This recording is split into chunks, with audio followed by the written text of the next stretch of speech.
Hello, I'm Jim Okay. Felton. We've been building relationships that last a lifetime at Southern Siding and Window. And we're proud to sponsor the First Step radio show here on WGAC 95.1. Southern Siding and Window serves the entire CSRA and has been providing homeowners a trusted partner for over 52 years. We invite you to come by our showroom at 259 Bobby Jones Good. Expressway Today's been my right here in best day Augusta. ever. We offer the best and high-quality home improvement services. I'm back Just to want to normal. remind you, this may be the time of the year you're thinking about cleaning up around your home. And if you want to give up gutter cleaning I'd forever, say- we I suggest would our say I'm K-Guard completely leak-free over it gutter now. system. It'll keep No- your no gutters stomach clear of issues debris and today. keep you off the ladder. Now save up to 60% on labor on a complete K-Guard system. Just dial 1-800-475-6702. That's 1-800-475-6702. Or visit us online at southernindustries.com.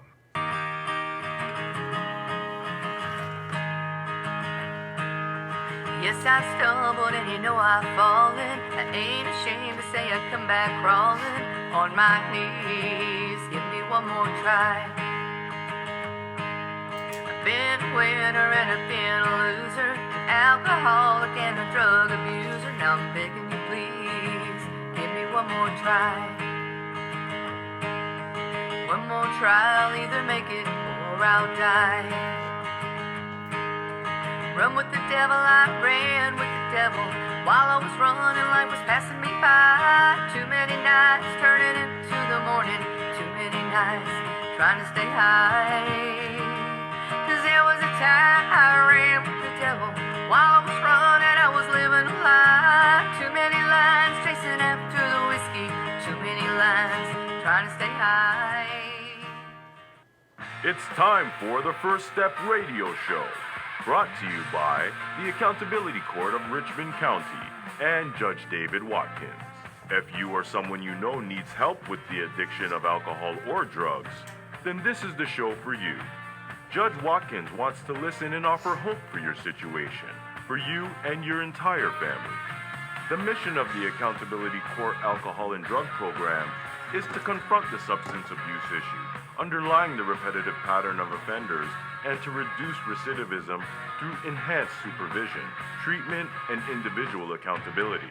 The First Step Radio Show is just another way of helping our community in dealing with individuals who are demonstrating a path towards addictive behavior.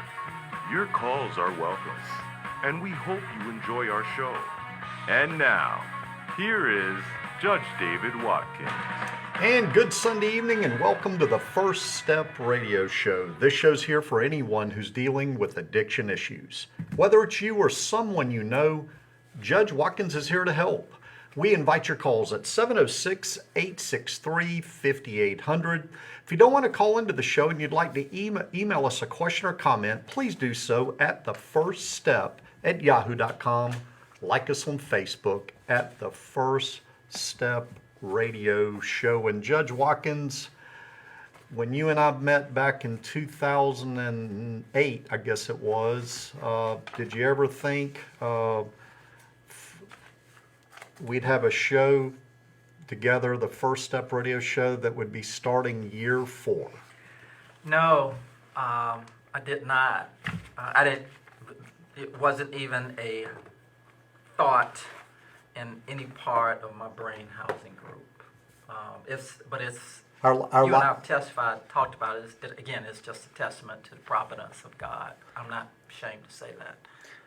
The way you and I met, you would have never thought that we would have a radio show, much less be friends. But today I'd say you're one of my best friends, thank God. And also, the First Step Radio Show, I can tell you this, I hear it throughout the community. It has really helped people in a way that, number one, they get to see you without a black robe on. And number two, they see the compassion and the concern you have for individuals other than just being a sentencing judge. Now you're somebody that is there to offer them hope.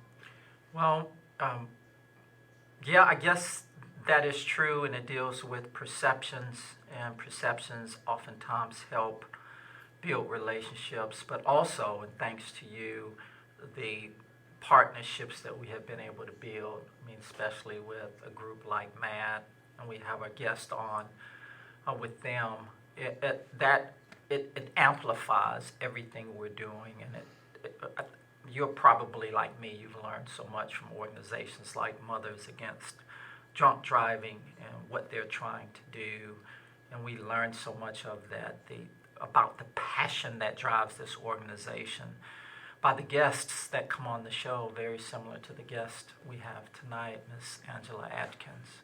So We have to credit Christian Frazier and Paige McKenzie Terry and Childers. Terry Childers, Eric Kennedy, the list Ken Wilson. Ken Wilson. Jim Felton. I mean, the list just goes on and on of the ones that have supported us in so many ways over the last 4 years. Yeah.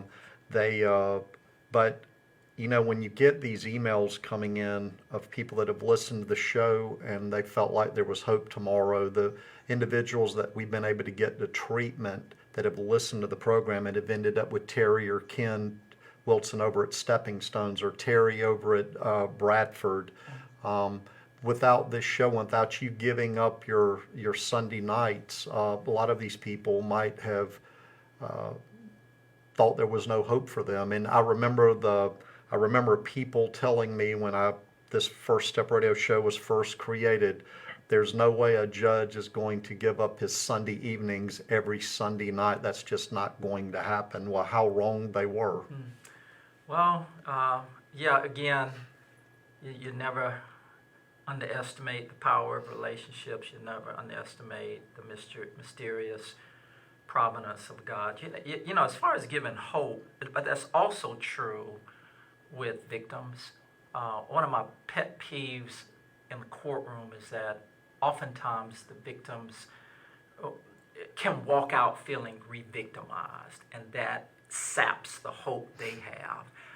And this program has given a platform for victims, and it's just never ceased to amaze me that they come on, and they come on to help others, and they are wounded healers. They come on to try to stop others from experiencing the pain that they've gone through.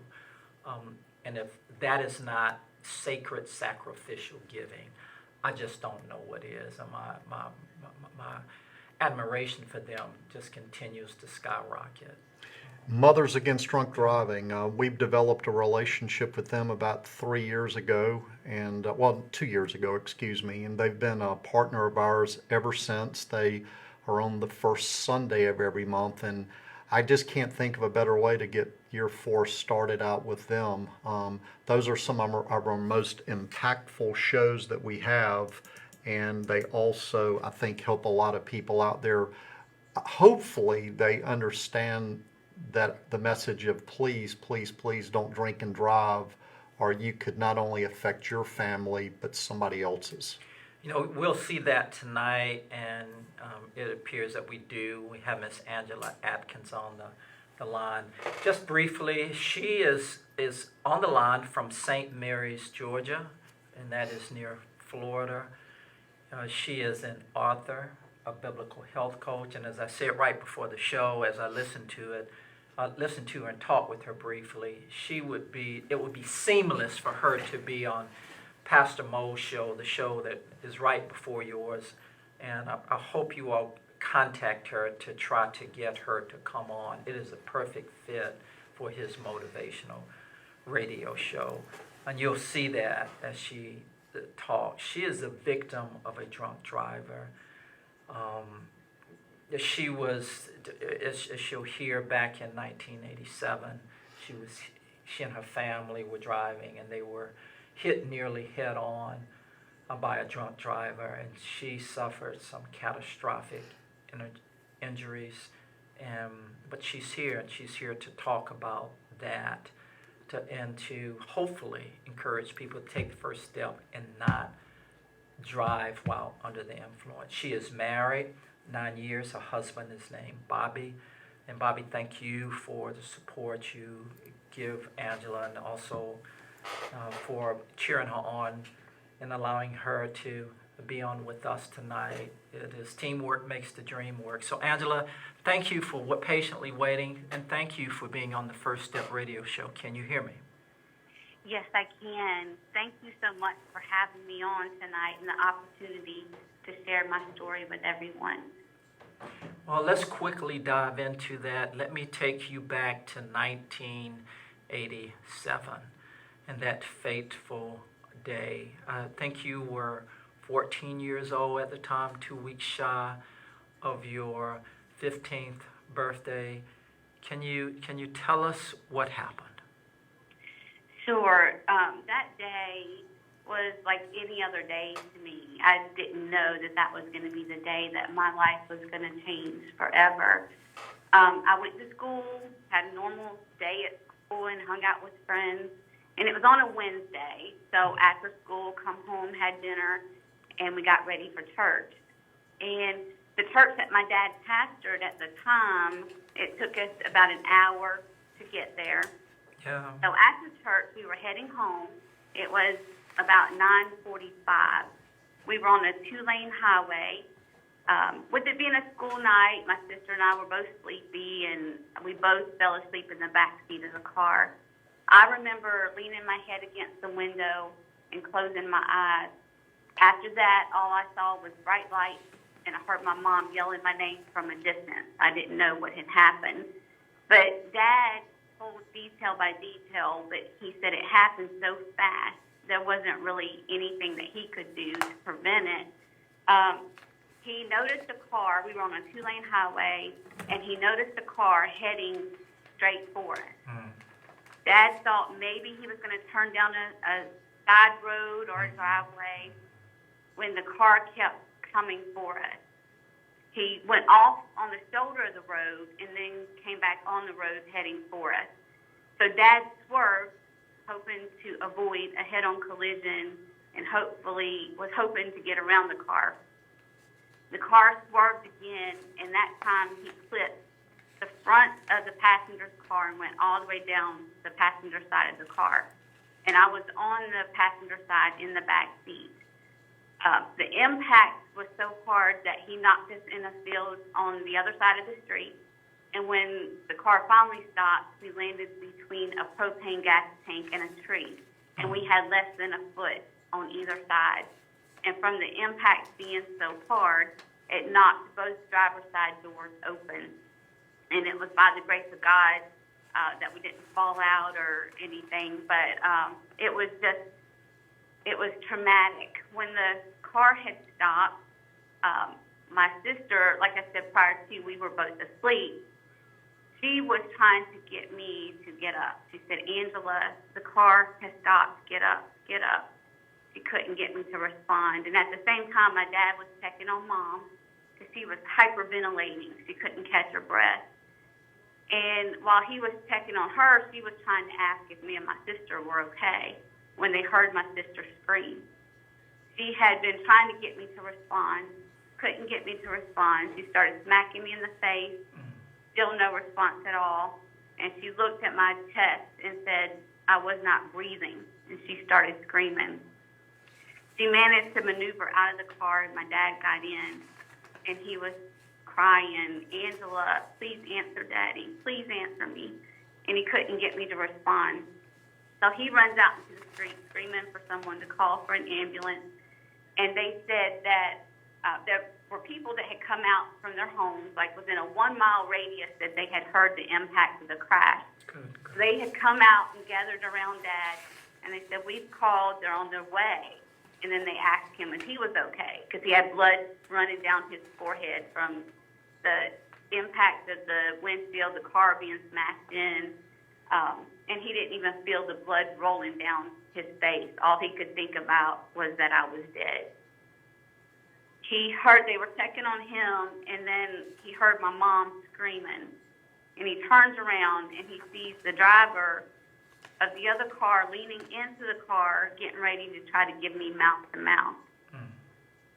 He thought I was already dead. He was upset. He was distraught, and the whole family was. And he goes running over and yanks him off of me. and says, "Leave my daughter alone." He didn't know what was going on. They were all shaken, and they were just upset. And it was his natural reaction, fatherly reaction. And he said, "Leave my daughter alone." And when he had him, holding him close, he smelled the alcohol in his breath. And he said, "You're drunk." And he let him go. And, of course, my dad, being a pastor, went into preaching to him on the side of the road, telling him he needed God.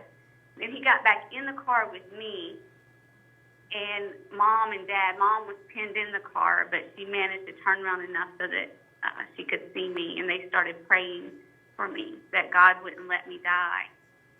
And shortly after that, they said I started groaning. Like, all of a sudden, I got my breath back. If you've ever had the wind knocked out of you when you were a child, they said that's what it sounded like. All of a sudden, just a gust of air. And Dad said immediately after that, I started groaning.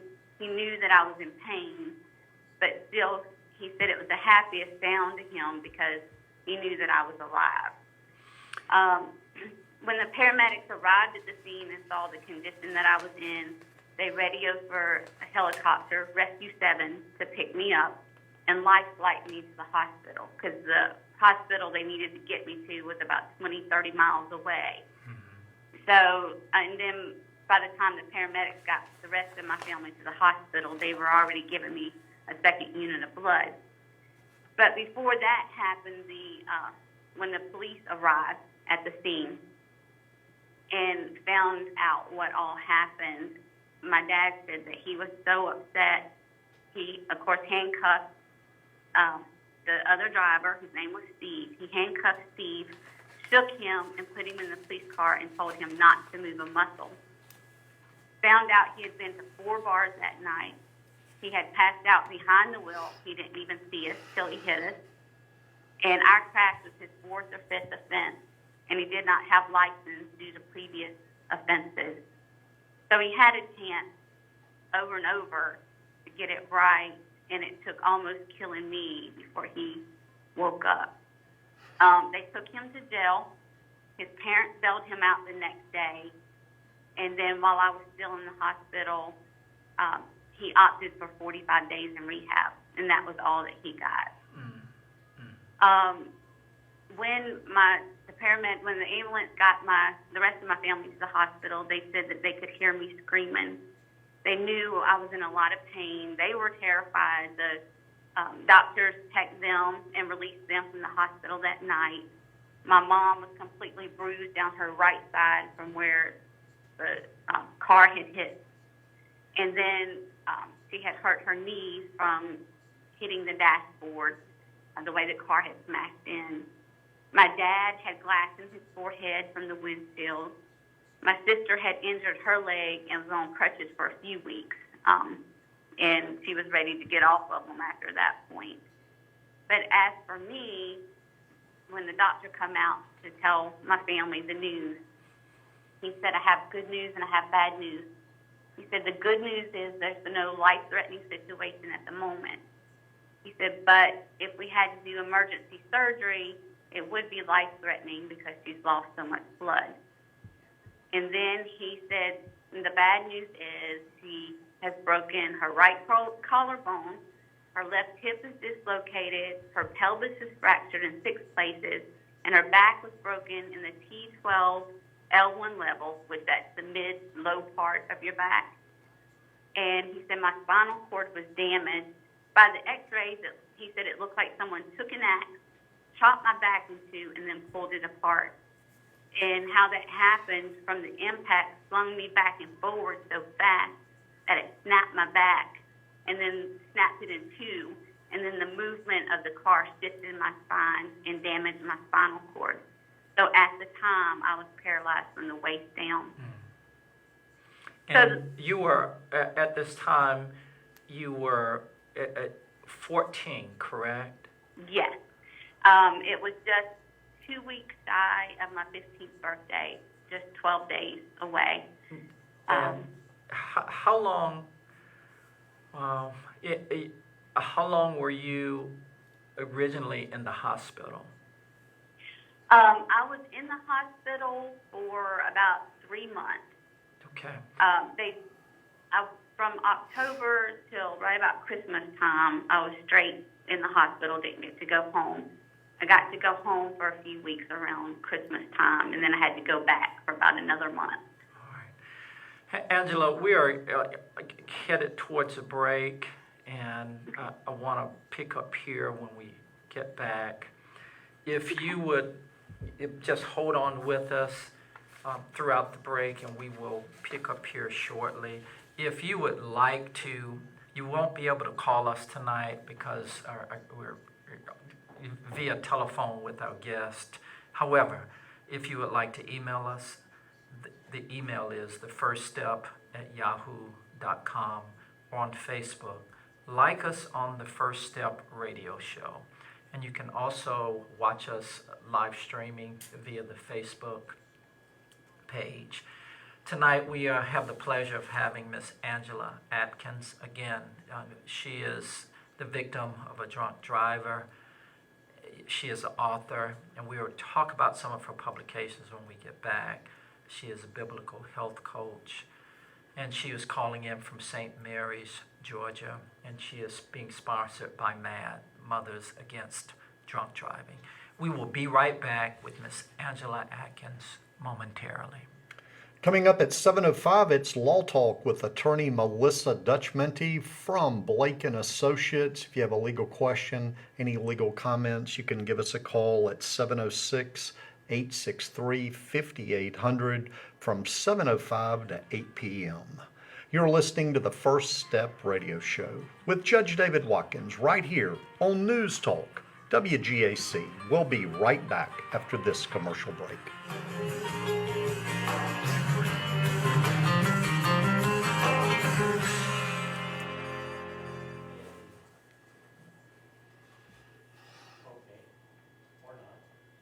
It's never too late to be who you should have been, even if addiction to alcohol or drugs is standing in your way. The first step into getting help is to decide you're not going to stay where you are, and you don't have to do it alone, no matter what you're going through. Hey, There Judge, is a it's only program 3 that's right minutes. for you, and Stepping Stones to Recovery in Augusta can help you find it. Today I can be promise your it is. second That- chance, so take it okay. and take back control of your life. The first step is calling Stepping Stones to Recovery in Augusta at 706-733-1935. The rest we can do together. You are not alone.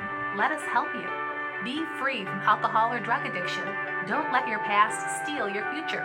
It gets better. You can get your life back. Today is the day to call Stepping Stones to Recovery at 706-733-1935. We are a counseling service dedicated solely for the relief of individuals and families suffering from alcohol and drug problems. Call now. Hello, I'm Jim Felton. We've been building relationships that last a lifetime at Southern Siding and Window. And we're proud to sponsor the First Step radio show here on WGAC 95.1. Southern Siding and Window serves the entire CSRA and has been providing homeowners a trusted partner for over 52 years. We invite you to come by our showroom at 259 Bobby Jones Expressway right here in Augusta. We offer the best and high-quality home improvement services. Just want to remind you, this may be the time of the year you're thinking about cleaning up around your home. And if you want to give up gutter cleaning forever, we suggest our K-Guard leaf-free gutter system. It'll keep your gutters clear of debris and keep you off the ladder. Now save up to 60% on labor on a complete K-Guard system. Just dial 1-800-475-6702. That's 1-800-475-6702. Or visit us online at southernindustries.com. At Best Office Solutions, we take pride in taking care of your business. Unlike most office supply companies, we offer free research tailored to your facility's needs, so you can focus on what's important, running your business. Our staff is dedicated to finding creative solutions that increase productivity and can help you design your workspace. Best is flexible and can work with your schedule. Call us today for your free consultation and to become a member of the Best Office Solutions family. Best Office Solutions, everything you need for your business, except the people. simple. Find the best solution for your business or office today. It's as easy as a swipe of the finger with over 100,000 items available. Best Office Solutions team has been serving Georgia for over 15 years. From furniture and promotional products to coffee and paper towels. Got an event? Call Best. Best Office Solutions has everything you need for the office except for the people. Need a remodel? Contact Best Office Solutions to redesign your space today. Visit us at bestofficesolutions.com or call 877-533-BEST. With Blake & Associates, you get a team ready to help with difficult legal matters and challenging times in life. Melissa Detchmendy is a personal injury attorney with over 15 years' experience, fighting insurance companies to get what you deserve while sharing compassion for you as a person. Blake & Associates believe in being personal. Personal about your injury, personal about your care, and most importantly, personal with you and your family. At Blake & Associates, we counsel with courage. You're listening to the First Step Radio Show, brought to you by Southern Siding and Window, serving homeowners in the CSRA with the best in high-quality home improvement services and building relationships that last a lifetime for over 52 years. Southern Siding and Window. Now let's get back to the show. And if you would like to speak to Judge David Watkins, give us a call right now at 706-863-5800. And thanks for listening to the First Step Radio Show with Judge David Watkins. Coming up at 7:05, it's free legal advice from attorney Melissa Detchmendy from Blake & Associates. Her very special guest this evening will be attorney Adam King. Judge Watkins, I was looking through the jail report while you were on there with Angela from Mothers Against Drunk Driving, and I was noticing that the DUI section was considerably smaller, and I was thinking, wow, that's great. Not as many people are getting arrested for DUI. And then I remembered we have a problem right now, and I'm sure Mothers Against Drunk Driving members are not going to be happy to hear this. The police officers, due to COVID, are having to write tickets now. Instead of taking people to jail and arresting them, they're issuing them a citation and sending them on their way. Well, yes, this is one additional complication. Plus, we just went into our 10th extension of the judicial emergency. So the upshot of all of that is there are probably a lot of cases that have been bottlenecked, that have been backed up. They just haven't hit the system. And to your point, the jail report is gleaned from arrests. And if these people are not being arrested because of the dangers of too many people in the jail, then it is quite likely that they won't have any proof of that, any evidence of that to put in the jail report. So it's just it's another instance of what happens under this pandemic. I was very hesitant to even bring it up because I would not want to encourage anybody to drink and drive thinking that they're just going to get a ticket, but it infuriates me that somebody is allowed to get pulled over for drinking and driving. And as you say, if they've been caught drinking and driving once, it was not their first time drinking and driving. Seems to me like we could have an escalation of drinking deaths due to this. It's quite possible. It's quite possible. And Angela is still on the line with us, and I think even she indicated that. And Angela, I think I did hear you correctly.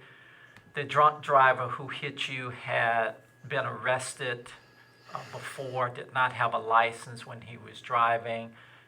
Would you touch on that again? You learned that he had priors before this particular incident, correct? Yes. Our crash was his fourth or fifth offense. I never got for sure the detail on if it was the fourth or fifth, but he had been arrested a few times prior to our crash. Okay. And he did not have his license due to previous offenses, but was still driving. All right. And in the interest of time, let me focus on him for a second. What was the ultimate outcome of that case? Was there a trial? Did he plead? Was there a conviction in one form or another? Well, this happened in 1987, so as far as victim impact statements, I didn't have a chance to do that. I was still in the hospital, and I don't even know if those were in place yet. But He appeared before the judge while I was still in the hospital, Yeah. and he opted for 45 days in rehab. And that he had only been in jail for one night. His parents had bailed him out, and then he opted for 45 days in rehab. We found out while I was in the hospital, and then when we got out, because our insurance company had to pay, because he also did not have insurance, our insurance company had to pay so much, and then we had to go appear before a judge with our insurance company. And they had told us that we wouldn't have been able to sue him because he was getting a disability check at that time. So we could do a civil suit, but we couldn't get any money for it. So we wouldn't have been able to sue him for money. However, if I can touch a little bit, tell what actually happened with please. him, was when he got out of jail, he went to a preacher's house that he had done something wrong, and he knew he needed God and wanted him to pray with him. So his parents come up to see me in the hospital, brought me a dozen roses, and told me that they were so sorry for what had happened. He was actually driving his dad's car when he hit us. He was 35 years old. He had a son that was my age, and it came through the grapevine that his son raked him across the coals, because even though we didn't know each other, it had hit so close to home. They said his dad almost had a heart attack that night when he heard about the crash. It just devastated him too. So with drinking and driving, it has a ripple effect on all sides of the family. It's devastating for everyone. But his parents had told me that they were really sorry for what Steve had done, and they wanted me to forgive them, but they also said that Steve was really sorry, and that he actually wanted to come up and apologize to me in person in the hospital. My dad said that he didn't have to fear retaliation, that he wouldn't do anything to him if he come up. But after they left, I told my dad, it's still so fresh, and still at the time when this happened, I was still paralyzed. I said, Dad, I don't want to see him. I can't see him right now. And Dad talked to me and said he understood. He talked to me about the importance of forgiveness, because there is healing in forgiveness. But he said he understood why I didn't want him to come up. But he did encourage me to forgive him. And I said, I'll forgive him. I just don't want to see him. So Dad went and told the nurses that he might come up to the hospital. So, and this was before his court case. So they put a sign on my door, all visitors check with the nurses station. Well, after a while, I had so many people coming up to visit that I told the nurses to just take the sign down. My dad had taken Mom out to stop just to get her out of the hospital for a little bit. She was there with me day and night, and my sister and a friend were there. And after they took the sign down, first they asked me if I was sure I really wanted to do that. And I said, yeah. I didn't want my friends and family to have to keep checking with the nurses station. So right after they took it down, it seemed like minutes to me, and it almost seemed like he was waiting for that sign to come down. He came in. And first it was a preacher walked in, and then his parents walked in, and then he walked in right behind them. And I didn't remember him from the crash because I was out of it that night. But when I realized it was him, my eyes went straight to the wall in front of me, and I got really warm. My sister said I turned red from where she was sitting. She said she could see how red I was, because for a moment, I felt a little violated. I'm like, this is the man that changed my life by his choices, and it was hard. I couldn't look at him. But he stood by me, and he said, Angela, I am so sorry for what I did to you. I just want to know if you'll forgive me. And when I opened my mouth to speak, the only thing I could say was yes. I still couldn't look at him or say anything else, but I did say yes, that I would forgive him. The preacher prayed, and then they left, and they ran into my parents as they were leaving. And Dad told me about it when he come in the room. He said that Steve had tears in his eyes, and he told my dad, he said, I would never have purposely done that to Angela. So then my response after that is, I know, but being involved with MADD, we say, but he made choices that didn't go together. He chose to drink, and then he chose to get behind the wheel of the car. And when he did that, he took a chance not only on my life, but his life or anyone else's life out there on the road. But he woke up to that and realized it at that moment at how serious it was to make that decision. So he came back a couple more times and talked to my parents.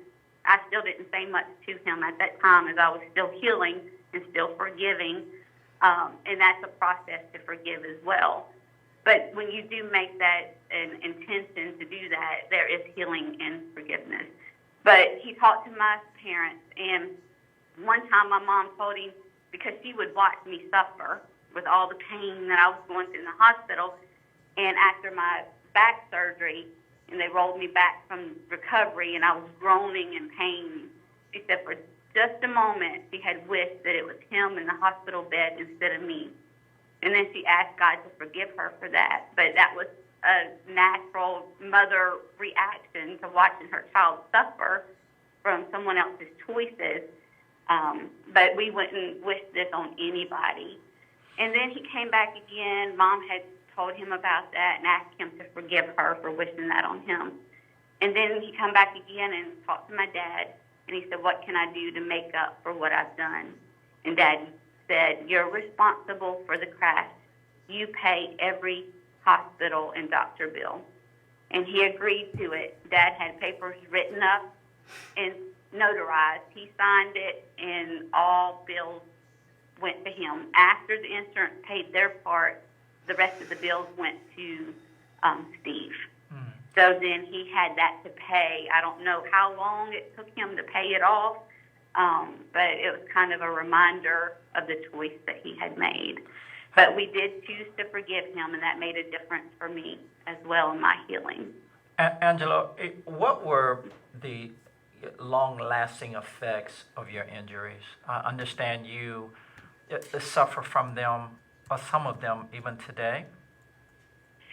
Yes. Well, I was paralyzed from the waist down the night of the crash, but we grabbed a hold of faith and said I would not, even though the doctor said that I would be in a wheelchair for the rest of my life, and the best he could give my dad was a 1 out of 10 chance that I would ever walk again.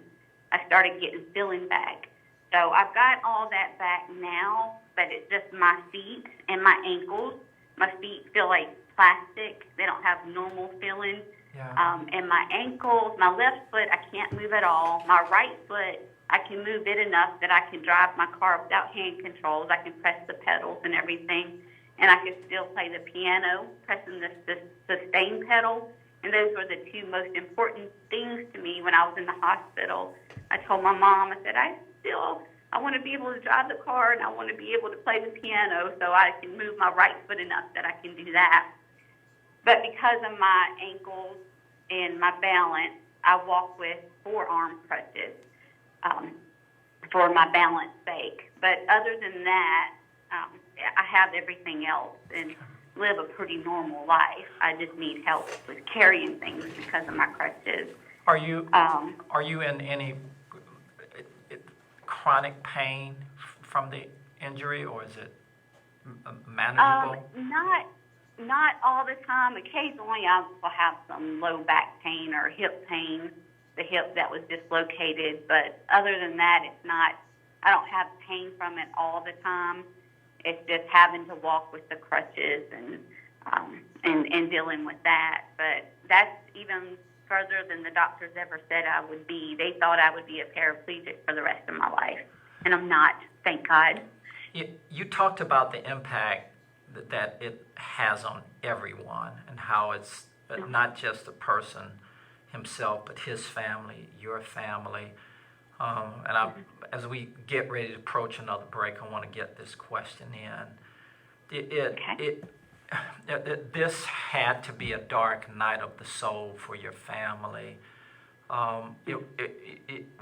Would it be fair to say it threatened to be a crisis of faith for your family?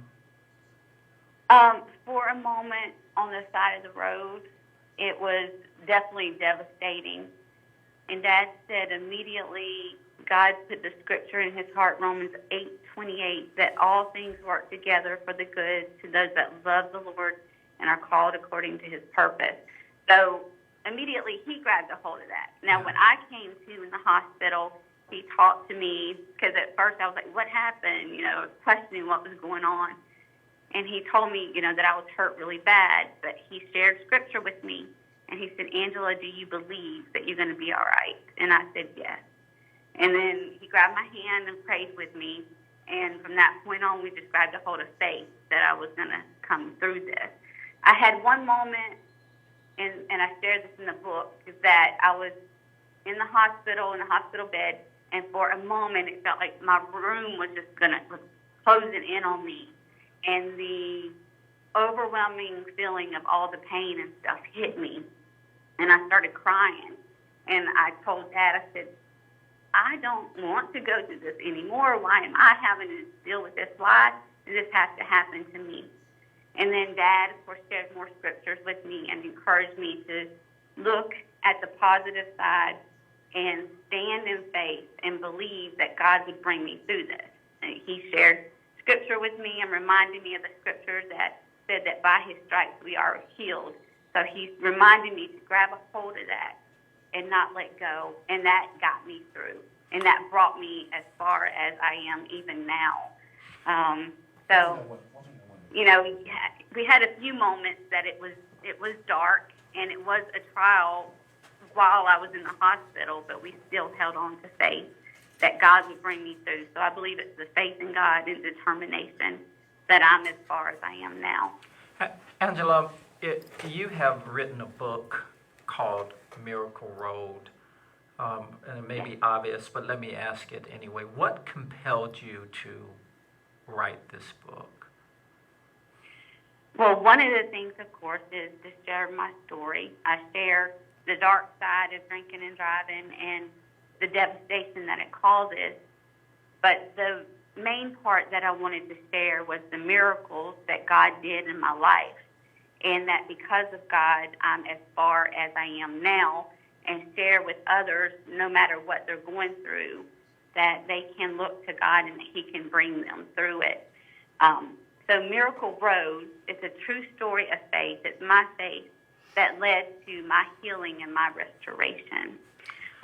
So it had twofold. It's to hopefully wake someone up about the dangers of drinking and driving, and hopefully stop someone from getting behind the wheel drunk. But it also, the other part I wanted to share was just my faith in God and encourage other people to look to him no matter what they're going through, and that he too can help them on their miracle road. If someone is interested in purchasing the book, where would they go? Can you give some contact information where they may go to get the book? Yes, they can go to Amazon.com. You can order it off of Amazon. Just look for Miracle Road by Angela Atkins. And you can also go to BarnesandNoble.com, or even if you just go to the store can order it for you if they don't have it on the shelf. But those are two of the big main book distributors that you can get it through. All right, and it is Miracle Road, correct? Yes. I think Miracle there's a Road subtitle. Go ahead. Yes, the subtitle is Miracle Road, and the subtitle is A True Story of Faith for Healing and Restoration. Angela, as we get ready to close out, what basic point, message do you want to leave with our listening audience? Well, one of the first things I want to say is to remember that drunk driving it's a violent crime. It is a crime, and it is devastating. It does destroy lives. But I also want to encourage people that you do have another chance if someone has been drinking and driving to, from that point on, just to not to get behind the wheel of the car drunk. It's easy not to do that. It's 100% preventable. But for everyone else, my point would be is that there is a miracle on your miracle road, just hold on to faith and stand strong, and God will get you through it when you look to Him. All right. And finally, you're a biblical health coach. If perchance someone is interested in exploring that, your profession, how might they reach you? They can reach me on Facebook. I have a public page. I share a lot of encouragement and inspirational things. I share about my book on that page as well. And they can find that. It's angelasmiracleroad.com, Facebook. I think it's facebook.com/AngelasMiracleRoad.com/. And then they can also find me on Instagram at Angela.Atkins, Instagram. And once again, go ahead, I'm sorry. It's underscore, Angela_Atkins_, I'm sorry. And a biblical health coach is, explain that again, please. What exactly is that? It is, of course, we talk about food and what you eat and everything, but it's also looking to God and going through scriptures and obtaining your health and healing through the Word of God. Okay. Angela, I want to just thank you once again for being willing to share your story, to be on with us tonight, especially in light of the short notice that we had with you, and you're turning on a dime to adjust your busy schedule, and to do so especially on a weekend, and especially on a Sunday, which it's clear you treat as sacred as a number of us do. So thank you for being willing to come on. Thank you for the work you do with MADD. Thank you for the work you do with the victim, going and attending and doing the work on the victim impact panels and to the jails and the prisons that you go to. Just thank you for giving and trying to stop others from having to go through what you went through, and trying to do your part to stop driving under the influence drivers. Thank you for that. Well, you're welcome, and thank you so much for giving me the opportunity to share my story. Okay. Angela Atkins, in her book Miracle Road, it can be found on Amazon. Please contact her if you would like to know more about being her profession as a biblical health coach. And she has been sponsored by MADD this evening. So, Angela Atkins. Angela, thank you, and you take care. Thank you. Have a good night. You do the same. Thank you, Angela. And Judge Watkins, to talk about some statistics that you and Angela were talking about during right after the break about suspended. This driver was driving on a suspended license. According to the MADD.org website, under their statistic page, 50 to 75% of convicted drunk drivers continue to drive on a suspended license. Mm-hmm. That's a staggering number. Yeah, and you have mentioned this before. In light of the fact that we have Lyft, we have Uber, we have various means, taxis, that phenomenon about people, especially those who've been convicted, that they continue to get behind the wheel of a car. It is just one of those mysteries of life. And it does. As Angela said, it destroys lives. And thus the purpose of MADD, trying to bring more awareness to it, trying to ensure that they do their part in stopping the madness. If you go to MADD.org and go to their statistic page, some of these numbers are staggering. There's 300,000 instances of drinking and driving per day. Mm-hmm. It's a large number. And if you add on what we have seen with the pandemic and how a consequence of that is the uptick in overdoses, the uptick in all type of substance abuse related incidents, it stands to reason that during this period those numbers have ratcheted up. I'm curious, you run accountability court here in Richmond County, and Judge Blanchard, I believe he handles Richmond and Columbia County for drug court. Are you guys nervous right now? I mean, with people getting citations for drinking and driving, there's no, I mean, say what you want about the jail report, people dread having their picture in the jail report. Now people are getting a ticket like they would if it was a speeding ticket. They don't, their faces are not in the jail report. They're not spending the night in jail. They're just having to show up to court at some point, whenever court opens back up.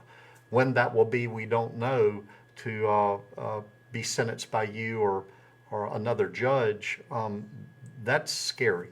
It is. In some ways, it harkens back to pre-MADD and pre-national attention on this problem, when things were similar to, in some ways, the way they are today, when people were just told to go home, sleep it off. They may have received a ticket if they did at all. So it's eerily similar. But truth be told, the law enforcement is in a very, very difficult position, simply because it cannot create a hotbed and add to the pandemic where there's another outbreak, because eventually what it does is those folk who get out, they will go out and spread the disease. So they're caught betwixt and between, catch-22. So not only can they not do that, but they are prohibited from doing that. And they can't do their job and intentionally put folk in danger. And these people that they may otherwise arrest, they're charged, they're accused. They haven't been convicted. So the options to them all of the options are untenable, but it doesn't change the fact that they have to do the best they can and choose one of those options. Put them in jail and add to the pandemic, or release them and hope that they will obey and not do anything. It is the position they're in is just ghastly. If you'd like to get involved with Mothers Against Drunk Driving, I know they would love to hear from you. Go to their website, MADD.org. There's a Donate Now button on the page. Or if you'd like to volunteer, I know they would love to have you. Judge Watkins, I did this during the Motivation Radio show with Pastor Mo. I really want to thank you. You called me every day for 21 straight days to check on me. For those out there listening, COVID ain't no joke. I had it, my wife had it, and for those that think it's a head cold, for those that think it is a media made-up event, I'm here to tell you, and my wife will tell you, this is something you do not want. The side effects and the symptoms that come with it are something unlike I've ever experienced. Everybody has different symptoms. I know there are individuals out there that say they had symptoms for a day or two and it goes away. Most people this last 10 plus days, and I ran a fever for 14 days. So what I will tell you is this: you need to mask up until you get your shot, COVID shot if you're going to take that. But please social distance, and please adhere to what the doctors are telling you about this awful disease. There's no reason why you should have to go through this. If you've not had it, you don't want it. Coming up next is Law Talk. At Best Office Solutions, we'll handle the supplies so you can handle your business. We offer easy